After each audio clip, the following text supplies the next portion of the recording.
हाँ देखो बेटा, आपका एक कैपेसिटर है, और जैसे बस यहाँ पे जो पैरेलल प्लेट कैपेसिटर ही है, बट आपकी जो प्लेट्स हैं वो सर्कुलर है।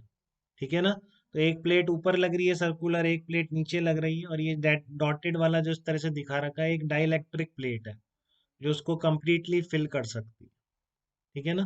तो capacitor consist of two fixed semi circular plates of radius capital R and a movable slab of thickness D. अभी थिकनेस डी का मतलब है कैपेसिटर के प्लेट्स की बीच की डिस्टेंस है वो। ये डाइलेक्ट्रिक स्लैब की थिकनेस डी दे रखी। ठीक है? और डाइलेक्ट्रिक कांस्टेंट के गिवन है। Slab can freely rotate about the axis O and practically fills the entire gap between the fixed plate. A constant voltage capital V is maintained between the plates. ठीक है ना? Constant दोनों out, ये वाली plate और ऊपर की plate के बीच एक कांस्टेंट वोल्टेज भी मेंटेन कर रखा है।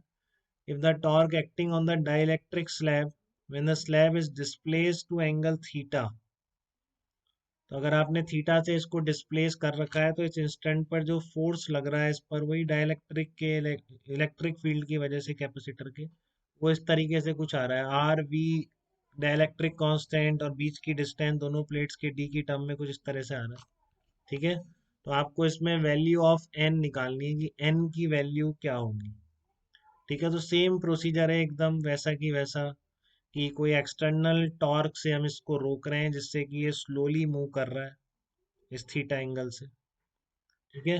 अब आप इसको चाहे से स्लोली बाहर निकालें तो फिर आपका एक्सटर्नल का वर्क डन पॉजिटिव आ जाएगा, वो इलेक्ट्रिकल फील्ड वाला नेगेटिव आ जाएगा।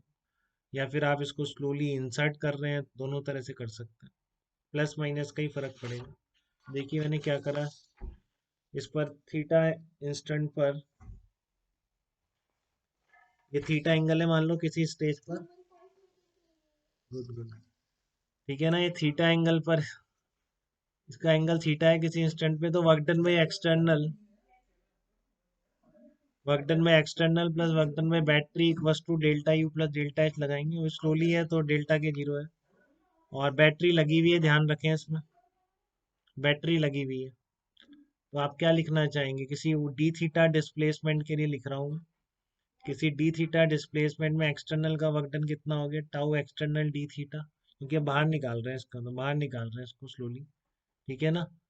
तो वो आपका रोकने की कोशिश कर रहा है इलेक्ट्रोस्टैटिक जो फोर्स लगेगा इस पर, टॉर्क लगेगा, और ये किसके बराबर होगा, चेंज इन एनर्जी के बराबर होगा। फिर वही कहानी कि टाउ एक्सटर्नल क्या आ गया, minus D Q upon D theta into E, D theta उधर ले गए, plus D U by D theta. ठीक है?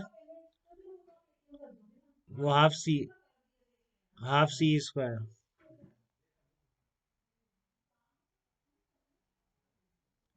तो D U by D theta कितना आ गया आपका, E square upon two D C by D theta. और Q आप कैसे लिखेंगे, देखो Q इक्वल टू सी है, तो D Q by D theta की जगह E into D C by D theta आ गया। ठीक है? तो इसलिए यहाँ से मैंने क्या लिख दिया इसको, Q equal to C minus E square D C by D theta, और D U by D theta यहाँ से लिख दिया E square upon two D C by D theta. यही है ना आपका U, तो हाफ सी ई स्क्वायर। यहाँ पर कितना आ गया आपका, टाउ एक्सटर्नल आ गया minus E square upon two into D C by D theta आ गया। ठीक है ना? टाउ एक्सटर्नल आ गया minus one by two E square into D C by D theta. तो सी इक्विवेलेंट कितना आएगा आपका, सी इक्विवेलेंट आएगा C one plus C two. यही होता है सी इक्विवेलेंट। अब ये देख लो, बस ये लिखना ध्यान से इसमें आप। ठीक है ना? बाकी की प्रोसीजर एकदम वही है, मैंने बस टाउ एक्सटर्नल डी थीटा कर दिया, वर्क डन। ठीक है? अब आपको D C by D theta लिखना है इसमें, सारा उसका गेम है। अब D C by D theta कैसे लिखा जाए, बाकी सब स्ट्रेट फॉरवर्ड है, कोई ऐसा दिक्कत लगनी नहीं है। तो आपने थीटा पे देखो, थीटा तक डाइलेक्ट्रिक नहीं है, तो प्लेट्स के बीच का डिस्टेंस तो स्मॉल डी है, दोनों प्लेट्स के बीच की। यहाँ पे डाइलेक्ट्रिक भी नहीं है। और एरिया आप कितना लिखेंगे, आर्क बन गया ना बेटा, थीटा एंगल का आर्क बन गया। तो आर्क का एरिया कितना होता है, हाफ आर स्क्वायर थीटा होता है कि नहीं? ठीक है ना? आर्क का जो एरिया होता है हाफ आर स्क्वायर थीटा होता है। तो सी वन कितना आ गया, epsilon not A by D, plus C two कितना हो जाएगा, अब बचे हुए में कितना आ जाएगा, ये पाई माइनस थीटा आ जाएगा, पाई माइनस थीटा। तो epsilon not R square pi minus theta area हो गया, फिर वही के लग गया, epsilon not A by D लगा दिया। ठीक है ना। अब दोनों की दोनों डाइलेक्ट्रिक पैरेलल में, ऊपर की प्लेट और नीचे की प्लेट के बीच डाइलेक्ट्रिक है इस तरीके से। ठीक है। तो दोनों कॉम्बिनेशन क्या है, पैरेलल कॉम्बिनेशन है। तो इसलिए मैंने क्या किया, C equivalent equal to C1 plus C2 लिख के डिफरेंशिएट कर दिया थीटा के रिस्पेक्ट में, D C equivalent by D theta minus K minus one epsilon not R square upon 2D आ गया। तो ये आपका एक्सटर्नल टॉर्क का एक्सप्रेशन आ गया, K minus one epsilon not R square E square upon 4D। ठीक है ना। Electrostatic torque will try to bring the dielectric between the plate. Positive आने का मतलब यही था कि हमने जिधर माना था उधर ही टॉर्क आ रहा है इसका। ठीक है। इसका मतलब डाइलेक्ट्रिक का जो टॉर्क है, उसको इलेक्ट्रिक फील्ड का जो टॉर्क है उसको अंदर लाने की कोशिश कर रहा है।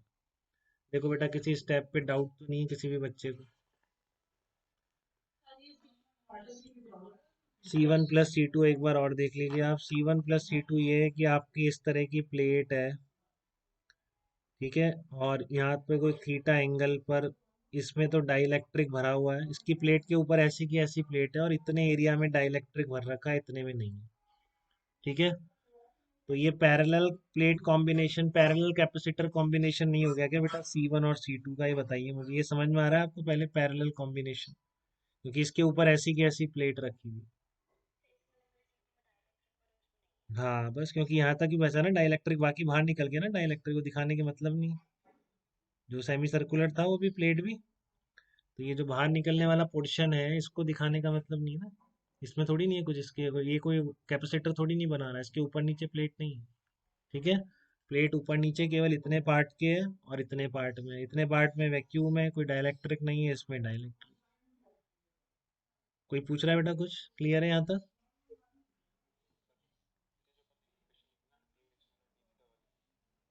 ये एक्सटर्नल, हाँ बिल्कुल हाँ।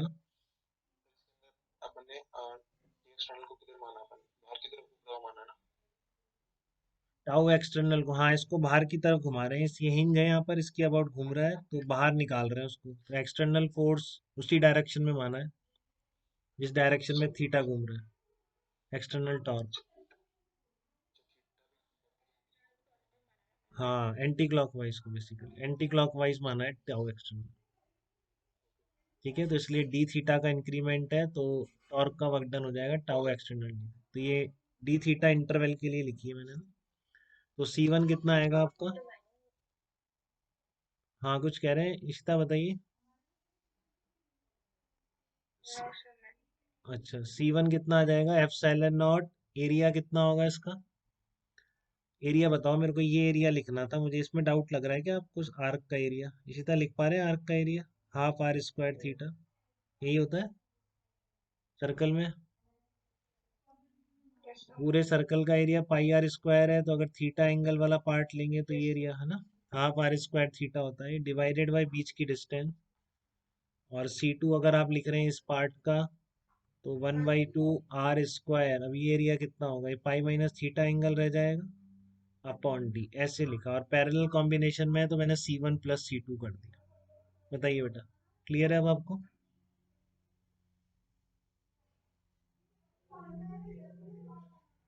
खुशी आप भी पूछ रहे थे, अब क्लियर है क्या आपको? हाँ बताओ क्या बेटा, दोबारा बोलो।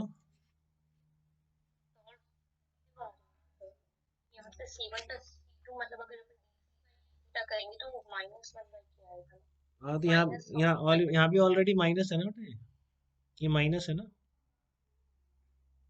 यहाँ पे ऑलरेडी माइनस आ चुका है ना। तो इस,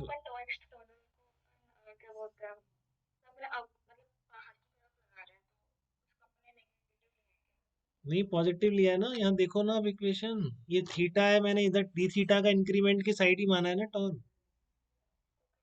तो इसलिए तो टाउ एक्सटर्नल डी थीटा लिखा है इसको। ठीक है। अब ये पॉजिटिव ही आ रहा है, इसका मतलब उधर ही है, एंटी क्लॉकवाइज इधर माना है उधर ही है। तो बस आपके यहाँ पे C1 प्लस C2 लिख के डिफरेंशिएट करके यहाँ वैल्यू पुट कर दी तो ये पॉजिटिव आ गया। बताइए राधिका, क्लियर है आपको? हम्म। बस। ठीक है। तो दीपेंद्र कुछ पूछ रहे थे क्या बेटा आप? सर हाँ। ये वर्क डन बाय बैटरी पूछ रहा था sir. Work done by battery क्या होता है बताओ, वहां भी लिखा था हमने ऐसे ही। Charge flown through the battery into EMF. कौन सा इनिशियल फाइनल बेटा बताओ मुझे। सर ये इसको बाहर निकालते हैं सर अपन हाँ। डाइलेक्ट्रिक को। हाँ। सर इसके डाइलेक्ट्रिक कांस्टेंट कैसी निकलेंगे क्या सर? नहीं, मैंने उस स्मॉल इंटरवल के लिए लिया है, थीटा से डी थीटा जब मूव करता है ना, इतने में मैंने मान लिया चार्ज फ्लोन डी क्यू है। अब मैं डी क्यू की वैल्यू थोड़ी नहीं लिख रहा हूँ। जब डी क्यू चार्ज फ्लोन की वैल्यू लिखते थे आप तब करते थे वो कि final yes capital sir, minus. Yes sir. तो मैं यहाँ तो जस्ट डी क्यू रख रहा हूँ अभी इस स्टेज तक, तो उसको अपने आप होगा जो आएगा। Yes sir. ठीक है ना। ये अपने आप यस। होगा जो भी आएगा, तो अपने आप निकल के आ गया यहाँ से, देखो डिफरेंशिएशन से जो भी आना था। मैंने वो डी क्यू की वैल्यू थोड़ी नहीं पुट करी, वो वैल्यू पुट करने के लिए मैं लिखता हूँ final minus yes sir. Initial charge flow में, मैंने इसको डी क्यू बोला है। ठीक है दीपेंद्र, बाकी कहीं डाउट बेटा? Yes sir. चलिए।